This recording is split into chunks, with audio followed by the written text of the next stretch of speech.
নির্বাচনের জন্য সবসময় প্রস্তুত বিএনপি, আলাদা প্রস্তুতির প্রয়োজন হয় না বলেছেন দলের স্থায়ী কমিটির সদস্য আমির খসরু মাহমুদ চৌধুরী। বলেন, ১৬ বছর আন্দোলনে অনেককে হারিয়েও শক্তিশালী অবস্থায় টিকে আছে বিএনপি।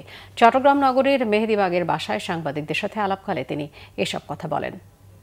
বছর জনগণকে আন্দোলন নিয়ে আমরা বিএনপি এই দলটি সবচেয়ে বেশি ত্যাগ স্বীকার করেছে। এটা হচ্ছে হার জিতের বিষয়। নির্বাচন তো জিততে হলে নিশ্চিতভাবে এমন প্রার্থীকে দিতে হবে, সেটা বিএনপির হোক আমাদের শরিক দলের হোক, সেই প্রার্থী সেখান থেকে বেরিয়ে আসার মতো, জয়ী হওয়ার মতো প্রার্থী হতে হবে। বিএনপি সাংঘর্ষিক রাজনীতিতে বিশ্বাস করে, প্রতিহিংসার রাজনীতিতে বিশ্বাস করে না।